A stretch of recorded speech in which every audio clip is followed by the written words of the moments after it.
Hi hello ನಮಸ್ಕಾರ. ನಾನು ನಿಮ್ಮ ಮಿತ್ರ ಮಹೇಶ್. ನೀವು ನೋಡ್ತಿದ್ದೀರ SAVI ಮಹೇಶ್ ಯೂಟ್ಯೂಬ್ ಚಾನಲ್ನ. ಫ್ರೆಂಡ್ಸ್, ಇವತ್ತು ನಿಮ್ಮ ಫೋಟೋಶಾಪ್ ಒಳಗೆ ಯಾವ ವಿಷಯ ತಿಳಿಸ್ಕೊಡ್ತಾ ಇದ್ದೀನಿ ಅಂತಂದರೆ, ಈ ಥರ ಒಂದು ಡಿಸೈನ್ 3D ಡಿಸೈನ್ ಯಾವ ರೀತಿ ಕ್ರಿಯೇಟ್ ಮಾಡ್ಕೋಬೇಕು ಫೋಟೋಶಾಪ್ ಒಳಗೆ, ನಮ್ಮದಾಗಿರ್ತಕ್ಕಂಥ ನಮ್ಮದೇ ಶೈಲಿಯಲ್ಲಿ ಯಾವ ರೀತಿ ರಚನೆ ಮಾಡ್ಕೋಬೇಕು, ಈ ಥರ ನೋಡ್ತಾ ಇದ್ದಾರೆ. ಈ ಥರ ಡಿಸೈನ್ ಯಾವ ರೀತಿ ಕ್ರಿಯೇಟ್ ಮಾಡ್ಕೋಬೇಕು, ಈ ಸ್ಟೈಲ್ನ ಡಿಫ್ರೆಂಟಾಗಿ ಕಾಣ್ತವೆ. ಕರಿಸ್ಮ ಆಲ್ಬಮ್ ಆಮೇಲೆ ಇನ್ನಿತರ ಆಲ್ಬಮ್ಗಳಿಗೆ ಒಂದು ಶೀಟಲ್ಲಿ ಈ ಥರ ಒಂದು ಫೋಟೋಸ್ಗಳನ್ನು ಎಡಿಟ್ ಮಾಡ್ಕೊಂಡು ಕಳಿಸಿ ಯೂಸ್ ಮಾಡೋದ್ರಿಂದ ಫೋಟೋಸ್ಗಳು ತುಂಬಾ ಒಂದು ಬ್ಯೂಟಿಫುಲ್ ಆಗಿ ಕಾಣ್ತವೆ. ಸೊ ಆ ಒಂದು ಕಾರಣಕ್ಕೋಸ್ಕರ ಈ ಥರ ಒಂದು ಡಿಸೈನ್ ಯಾವ ರೀತಿ ರಚನೆ ಮಾಡ್ಕೋಬೇಕು ಫೋಟೋಶಾಪ್ ಏನಾದ್ರು ಇವತ್ತು ವಿಡಿಯೋ ನಿಮಗೆ ತಿಳಿಸ್ಕೊಡ್ತಾ ಇದ್ದೀನಿ. ಬನ್ನಿ ವಿಡಿಯೋ ಸ್ಟಾರ್ಟ್ ಮಾಡೋಣ. ಬಂದಿರೋ ಫೋಟೋಶಾಪ್ನ ಓಪನ್ ಮಾಡ್ಕೊಂಡಿದ್ದೀನಿ. ಇದರಲ್ಲಿ ಓಪನ್ ಮಾಡ್ಕೊಂಡ್ಬಿಟ್ಟು ಇಲ್ಲಿ ಒಂದು ಪೇಜ್ ಕ್ರಿಯೇಟ್ ಮಾಡ್ಕೋಬೇಕಾಗಿದೆ.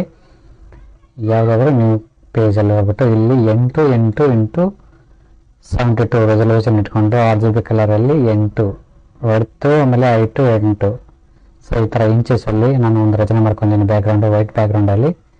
ಓಕೆ, ನಾನು ಇಲ್ಲಿ ಕ್ಲಿಕ್ ಮಾಡ್ಕೊಂಡಿದ್ದೀನಿ. ಈ ಥರ ಸೊ ಬ್ಯಾಕ್ಗ್ರೌಂಡ್ ರಚನೆ ಆಗಿದೆ. ಈ ಥರ ಇವಾಗ ನ್ಯೂ ಲೇಯರ್ ತಗೋಬೇಕಾಗುತ್ತೆ. ಒಂದು ನ್ಯೂ ಲೇಯರ್ ಕ್ಲಿಕ್ ಮಾಡ್ಕೊಂಡಿದ್ದೀನಿ. ಇಲ್ಲಿ ಒಂದು ಕ್ಲಿಕ್ ಮಾಡಿದ್ರೆ ಆಯಿತು, ಆ ಒಂದು ನ್ಯೂ ಲೇಯರ್ ರಚನೆ ಆಗುತ್ತೆ.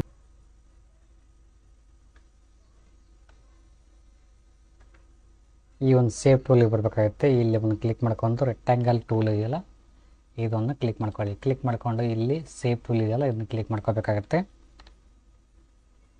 ಸೇವ್ ಪ್ಲೇಯರ್ ಇದೆಯಲ್ಲ, ಇದನ್ನ ಕ್ಲಿಕ್ ಮಾಡ್ಕೊಳ್ಳಿ. ಕ್ಲಿಕ್ ಮಾಡ್ಕೊಂಡು ಇಲ್ಲಿ ನಿಮಗೆ ಬೇಕಾಗಿರ್ತಕ್ಕಂಥ ಒಂದು ಕಲರ್ನ ಇಲ್ಲಿ ಚೂಸ್ ಮಾಡಿಕೊಂಡು, ನಿಮಗೆ ಬೇಕಾಗಿರ್ತಕ್ಕಂಥ ಯಾವುದೋ ಒಂದು ಕಲರ್ನ ಚೂಸ್ ಮಾಡಿಕೊಂಡು ಇಲ್ಲಿ ಡ್ರಾಗ್ ಆ್ಯಂಡ್ ಡ್ರಾಪ್ ಮಾಡಿ ಈ ಥರ ಒಂದು ರಚನೆ ಮಾಡ್ಕೊಳ್ಳಿ. ಈ ಥರ ಒಂದು ರಚನೆಯನ್ನು. ಓಕೆ, ಸೊ ಈ ಥರ ಆಯಿತು. Ctrl+T ಹೊಡೆದು ಇದನ್ನ ಅಡ್ಜಸ್ಟ್ಮೆಂಟಿಂಗ್ ಮಾಡ್ಕೊಳ್ಳಿ. ಈ ಥರ ಇಲ್ಲಿ ಬರಬೇಕಾಗತ್ತೆ. ಸೆಟ್ ರೊಟೇಷನ್ ಇಲ್ಲಿ ಬಂದ್ಬಿಟ್ಟು 45 ಕೊಡಿ. ಇಲ್ಲಿ 45 ಕೊಟ್ಟರೆ ಈ ಥರ ಒಂದು ರಚನೆ ಆಗುತ್ತೆ. ಸೊ ಇವಾಗ ಇಲ್ಲಿ ಇದನ್ನ ಲಾಕ್ ಮಾಡ್ಕೊಳ್ಳಿ. ಈ ಒಂದು ಟೂಲ್ ಇದೆಯಲ್ಲ, ಮೇಂಟೈನ್, ಇದನ್ನ ಕ್ಲಿಕ್ ಮಾಡ್ಕೊಳ್ಳಿ, ಲಾಕ್ ಮಾಡ್ಕೊಳ್ಳಿ. ಲಾಕ್ ಮಾಡ್ಕೊಂಡು ಎಂಟರ್ ಮಾಡಿರಿ. ಹೊಳ್ಳಿ Ctrl+T ಹೊಡೀರಿ. Ctrl+T ಹೊಡೆದು ಇಲ್ಲಿ ಬರಬೇಕಾಗತ್ತೆ.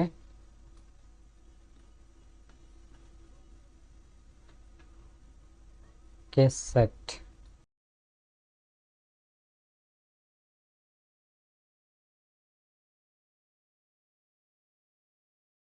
ಈ ಥರ ಒಂದು ರಚನೆ ಆಗುತ್ತೆ. ಸೊ ಮೇಲ್ಗಡೆ ತಗೊಂಡು ಹೋಗೋಣ. ಈ ಥರ ಸ್ವಲ್ಪ ಬೇಕಿದ್ರೆ ಸ್ವಲ್ಪ ದೊಡ್ಡದು ಮಾಡ್ಕೊಳ್ಳೋಣ. ಒಂದು ಸ್ವಲ್ಪ ಈ ಥರ ಬೇಕಿದ್ರೆ. ಓಕೆ, ಇಷ್ಟೆಲ್ಲಿ ಸಾಕು. ಸೊ ಇದರೊಳಗೆ ಈ ಒಂದು ಶೇಪ್ ಒಳಗೆ ಫೋಟೋನೇ ಆ್ಯಡ್ ಮಾಡೋಣ. ಈ ಒಂದು ಫೋಟೋ ಇದರೊಳಗೆ ಆ್ಯಡ್ ಮಾಡೋಣ. Ctrl+A, Ctrl+C, Ctrl+W, Ctrl+V, Ctrl+Alt+G ಹೊಡೀರಿ. ಅದರೊಳಗೆ ಆ್ಯಡ್ ಆಗುತ್ತೆ. ಓಕೆ, ಮೂವ್ ಟೂಲ್ ತಗೊಂಡ್ಬಿಟ್ಟು Ctrl+T ಹೊಡೆದು ನಿಮಗೆ ಎಷ್ಟು ಅಡ್ಜಸ್ಟ್ಮೆಂಟಿಂಗ್ ಬೇಕಾಗುತ್ತೆ ಫೋಟೋ ಅಷ್ಟು ಅಡ್ಜಸ್ಟ್ಮೆಂಟಿಂಗ್ ಇಲ್ಲಿ ಮಾಡ್ಕೋಬೇಕಾಗುತ್ತೆ. ಈ ಥರ. ಓಕೆ, ನನಗೆ ಎಷ್ಟು ಸಾಕು, ಇಷ್ಟೆಲ್ಲ ಸಾಕು. Okay, enter ಹೊಡೀರಿ. ಸೊ ಈ ಒಂದು ಲೇಯರು ಲಾಕ್ ಮಾಡ್ಕೊಳ್ಳಿ. ಇಲ್ಲಿ ನೋಡಿ, ನಾನು ಲಾಕ್ ಮಾಡ್ಕೊಂಡಿದ್ದೀನಿ. ಇವಾಗ ಈ ಲೇಯರ್ನ ಲಾಕ್ ಮಾಡ್ಕೊಳ್ಳಿ. ಈ ಲೇಯರ್ನ ಸೊ ಲಾಕ್ ಮಾಡ್ಕೊಂಡು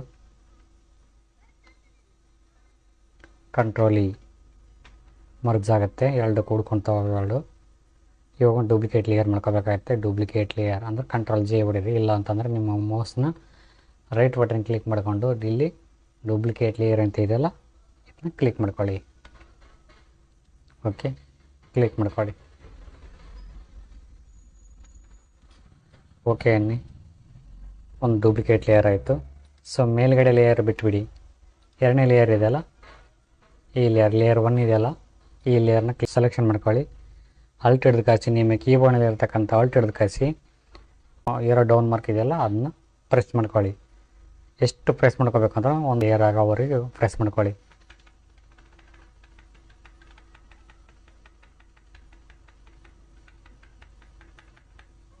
ಓಕೆ, ಒಂದು 41 ಮಾಡ್ಕೊಂಡಿದ್ದೀನಿ ನಾನು.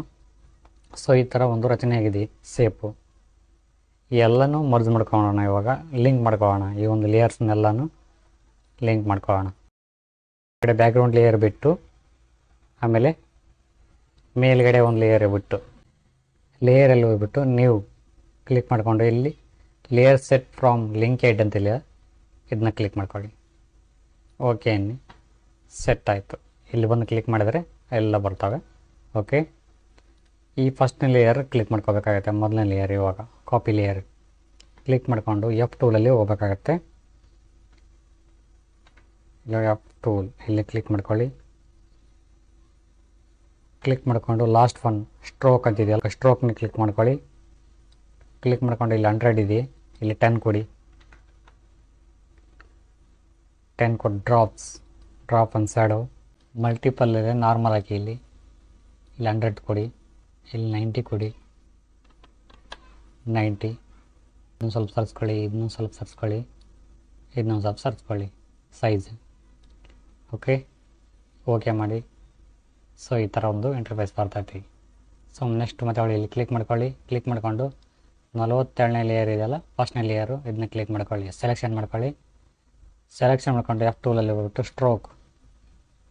ಸ್ಟ್ರೋಕನ್ನು ನೆಕ್ಸ್ಟ್ ಮತ್ತೆ 10 ಇಲ್ಲಿ 10 ಕೊಡಿರಿ. Drop shadow. ಓಕೆ, ಮಲ್ಟಿಪಲ್ ಇದ್ದದ್ದು ಇಲ್ಲಿ ನಾರ್ಮಲ್ ಕೊಡಿ. 100% ಕೊಡಿ. ಇಲ್ಲಿ 90 ಇದೆ ಆಲ್ರೆಡಿ. ಸೊ ಇವು ಡಿಸ್ಟೆನ್ಸು. ಓಕೆ, ಇಷ್ಟಿರಲಿ. Speed, size. ಓಕೆ, ಇಷ್ಟಿರಲಿ. ಓಕೆ ಮಾಡಿ. ಸೊ ಈ ಥರ ಸೆಲೆಕ್ಷನ್ ಆಗಿದೆ. ಇವಾಗ ಕಂಟ್ರೋಲ್ ಹೊಡೀರಿ. ಎಲ್ಲ ಲೇಯರ್ ಸೆಲೆಕ್ಷನ್ ಆಗಿದ್ದಾವೆ ಇವು. ಓಕೆ, ಸರಿ. ಇವಾಗ ಮರ್ಜ್ ಆಯಿತು ಒಂದು ಲೇಯರ್. ಮೊದಲನೇ ಲೇಯರ್ ತಗೊಳ್ಳಿ. ಮೊದಲನೇ ಲೇಯರ್ ತಗೊಂಡ ತಕ್ಷಣ ಇಲ್ಲಿ ನೋಡ್ತಿರ್ಬೋದು, ಈ ಕಣ್ಣು ಆಫ್ ಮಾಡ್ಕೊಳ್ಳಿ. ಆಫ್ ಮಾಡ್ಕೊಂಡ ತಕ್ಷಣ ಈ ಥರ ಒಂದು ಡಿಸೈನ್ ಆಗಿ ನಮಗೆ ಕನ್ವರ್ಟಿಂಗ್ ಆಗಿದೆ. ಕನ್ವರ್ಟಿಂಗ್ ಆದ ನಂತರ ಈ ಒಂದು ಲೇಯರ್ ಇದೆಯಲ್ಲ, ಇಲ್ಲಿ ನೋಡ್ತಿರ್ಬೋದು ಈ ಥರ ಒಂದು ಡಿಸೈನ್ ಕಾಣ್ತಾ ಇದೆ. ಇವು ಬೇರೆ ಒಂದು ಲೇಯರ್ ಅಂತ ತಗೊಳ್ಳೋಣ.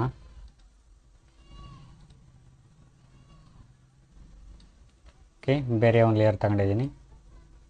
ಮೂವ್ ಟೂಲ್ನ ಕ್ಲಿಕ್ ಮಾಡ್ಕೊಂಡು ಈ ಲೇಯರ್ನ, ಅಂದರೆ ಕೆಳಗಡೆ ಲೇಯರ್ ಇದೆಯಲ್ಲ, ಕೆಳಗಡೆ ಲೇಯರ ಇದನ್ನ ಈ ಕಡೆ ಹಾಕಂತ ಇದ್ದೀನಿ. ಕಂಟ್ರೋಲ್ ಟಿ ಹೊಡೆದು 180 ಡಿಗ್ರಿ ಇದೆಯಲ್ಲ, ಇದನ್ನ ಕ್ಲಿಕ್ ಮಾಡ್ಕೊಳ್ಳಿ. ಎಂಟರ್ ಆದ ನಂತರ ಈ ಒಂದು ಲೇಯರ್ನ ಈ ಕಡೆ ಮತ್ತೆ ಒಳ್ಳೆ ಅಡ್ಜಸ್ಟ್ಮೆಂಟಿಂಗ್ ಮಾಡ್ಕೊಳ್ಳಿ. ಓಕೆ, ಈ ಥರ ಸೆಟ್ ಮಾಡ್ಕೊಳ್ಳಿ. ಓಕೆ, ಇಷ್ಟ ಆಯಿತು. ಇದನ್ನ ತೆಗೆದುಬೋಣ. ತೆಗೆದ ನಂತರ ಈ ಮೇಲ್ಗಡೆ ಲೇಯರ್ ಬರೋಕ್ಕಾಗುತ್ತೆ. ಮೇಲ್ಗಡೆ ಲೇಯರ್ನ ಕ್ಲಿಕ್ ಮಾಡಿಕೊಂಡು ಇದನ್ನ ಕಣ್ಣು ಆಫ್ ಮಾಡ್ಕೊಳ್ಳಿ. ಕಣ್ಣು ಆಫ್ ಮಾಡ್ಕೊಂಡು ಈ ಒಂದು ಲೇಯರಿಗೆ ಬರಬೇಕಾಗತ್ತೆ. ಈ ಲೇಯರಿಗೆ ಬಂದು ನಿಮ್ಮ ಮೌಸ್ನ ರೈಟ್ ಬಟನ್ನ ಕ್ಲಿಕ್ ಮಾಡ್ಕೊಂಡು ಕಳಿಸಿ ಇದ್ರ ಇದ್ರ ಮೇಲೆ ಬಿಟ್ಬಿಡಿ. ಓಕೆ, ಈ ಥರ ಆಯಿತು. ಸೊ ಇವಾಗ ಈ ಫೋಟೋ ಮೇಲೆ ಸೆಲೆಕ್ಷನ್ ಆಗಿರ್ತೈತಿ. ಇದನ್ನ ಸ್ವಲ್ಪ ಸರಿಸ್ಕೊಳ್ಳಿ. ಈ ಥರ ಫೋಟೋ ಸರಿಸ್ಕೊಂಡ ನಂತರ ಮತ್ತೆ ಒಳಗೆ ಈ ಲೇಯರ್ನ ಮೇಲ್ಗಡೆ ಹಾಕೊಳ್ಳೋಣ. ಓಕೆ, ಈ ಥರ ಆಯಿತು. ಸೊ ಈ ಮೇಲ್ಗಡೆ ಲೇಯರ್ನ ಕ್ಲಿಕ್ ಮಾಡ್ಕೊಳ್ಳಿ. ಕ್ಲಿಕ್ ಮಾಡ್ಕೊಂಡು ಕಣ್ಣು ಆಫ್ ಮಾಡ್ಕೊಂಡಿದ್ವಿ. ಸೊ ಈ ಲೇಯರ್ನ ಕ್ಲಿಕ್ ಮಾಡ್ಕೊಳ್ಳಿ. ಕ್ಲಿಕ್ ಮಾಡ್ಕೊಂಡು ಕಂಟ್ರೋಲ್ ಟಿ ಹೊಡೀರಿ. ಕಂಟ್ರೋಲ್ ಟಿ ಹೊಡೆದು ಇದನ್ನ ಲಾಕ್ ಮಾಡ್ಕೊಳ್ಳಿ. ಇಲ್ಲಿ ಒಂದು ಲೇಯರ್ ಇದೆಯಲ್ಲ, ಇದನ್ನ ಲಾಕ್ ಮಾಡ್ಕೊಳ್ಳಿ. ನಿಮ್ಮ ಕೀಬೋರ್ಡ್ನಲ್ಲಿರ್ತಕ್ಕಂಥ ಶಿಫ್ಟ್ ಬಟನ್ನ ಕ್ಲಿಕ್ ಮಾಡ್ಕೊಂಡು ಕಳಿಸಿ ಈ ಥರ ಸ್ವಲ್ಪ ಅಡ್ಜಸ್ಟ್ಮೆಂಟಿಂಗ್ ಮಾಡ್ಕೊಳ್ಳಿ. ಸೊ ಈ ಥರ. ಓಕೆ, ಇಷ್ಟೆಲ್ಲಿ ಸಾಕು. ಎಂಟರ್. ಇದೇ ಲೇಯರ್ನ ಸೆಲೆಕ್ಷನ್ ಮಾಡ್ಕೊಳ್ಳಿ. ಆಲ್ಟ್ ಎಚ್ ಟೈಪ್ ಮಾಡ್ಕೊಳ್ಳಿ. ಇನ್ನೊಂದು ಲೇಯರ್ಸ್ ಇಲ್ಲಿ ಕ್ರಿಯೇಟ್ ಆಗುತ್ತೆ. ಆಪೋಸಿಟ್ ಆಗಿ ಇನ್ನೊಂದು ಲೇಯರ್ ಕ್ರಿಯೇಟ್ ಆಗುತ್ತೆ. ಸೊ ಈ ಥರ ನೋಡ್ತಿರ್ಬೋದು. ಓಕೆ, ಇಷ್ಟಿರಲಿ. ಎಂಟರ್. ಓಕೆ ಗೈಸ್, ಇಲ್ಲಿ ನೋಡ್ತಿರ್ಬೋದು ಈ ಥರ ಒಂದಿಷ್ಟು ಸೆಲೆಕ್ಷನ್ ಆಗಿದ್ದಾವೆ. ಬ್ಯಾಕ್ಗ್ರೌಂಡ್ ಏನಾದ್ರು ಚೇಂಜ್ ಮಾಡ್ಕೋಬೇಕು ಅಂತಂದರೆ ಬ್ಯಾಕ್ಗ್ರೌಂಡೆಲ್ಲ ಸೆಲೆಕ್ಷನ್ ಮಾಡ್ಕೊಳ್ಳಿ. ಇದನ್ನ ಅನ್ಲಾಕ್ ಮಾಡ್ಕೊಳ್ಳಿ. ಇದ್ರ ಮೇಲೆ ಡಬಲ್ ಕ್ಲಿಕ್ ಮಾಡ್ಕೊಂಡು ಅನ್ಲಾಕ್ ಮಾಡ್ಕೊಂಡು ಇಲ್ಲಿ ಈ ಒಂದು ಟೂಲ್ ಇದೆಯಲ್ಲ, ಇದನ್ನ ಕ್ಲಿಕ್ ಮಾಡ್ಕೊಳ್ಳಿ. ಗ್ರೇಡಿಯಂಟ್ ಆಮೇಲೆ ಕ್ಲಿಕ್ ಮಾಡ್ಕೊಳ್ಳಿ. ಇಲ್ಲಿ ಕ್ಲಿಕ್ ಮಾಡ್ಕೊಂಡು ನಿಮ್ಗೆ ಯಾವ ಕಲರ್ ಬೇಕಾಗುತ್ತೋ ಆ ಕಲರ್ನ ಇಲ್ಲಿ ಚೂಸ್ ಮಾಡ್ಕೊಳ್ಳಿ. ಈ ಥರ. ಓಕೆ, ಇದರಲ್ಲಿ ಚೆನ್ನಾಗಿ ಕಾಣ್ತಾ ಇದೆ. ಗೈಸ್, ನೀವು ನೋಡ್ತಿರ್ಬೋದು ಫೋಟೋ ಒಂಥರ ಬ್ಯೂಟಿಫುಲ್ ಆಗಿ ಬಂದಿದೆ. ಈ ಥರ ಡಿಸೈನ್ ಮಾಡ್ಕೋಬೋದು. ಕರಿಸ್ಮಾ ಆಲ್ಬಮ್ಗೆ ಆಯಿತು, ಒಂದು ಫೋಟೋ ಶೀಟ್ಗಳಿಗೆ ಆಯಿತು, ಡಿಸೈನ್ ಮಾಡಿಕೊಂಡು ಫೋಟೋಸ್ಗಳನ್ನು ತುಂಬಾ ಒಂದು ಬ್ಯೂಟಿಫುಲ್ ಆಗಿ ಕಾಣೋ ರೀತಿ ಮಾಡ್ಕೋಬೋದು ಅಂತ ಹೇಳ್ತಾ ಈ ಥರ ಒಂದು ಡಿಸೈನ್ ಮಾಡಿದೆ. ಯಾವ ರೀತಿ ಅನ್ನೋದನ್ನು ತಿಳಿಸ್ಕೊಟ್ಟಿದ್ದೀನಿ. ಓಕೆ ಗೈಸ್, ಇದಾಯಿತು ವಿಡಿಯೋ ಇಷ್ಟ ಆಗಿದ್ರೆ ಲೈಕ್ ಮಾಡಿ, ಕಮೆಂಟ್ ಮಾಡಿ, ಶೇರ್ ಮಾಡಿ ಅಂತ ಹೇಳ್ತಾ thank you for watching. Thank you. Bye.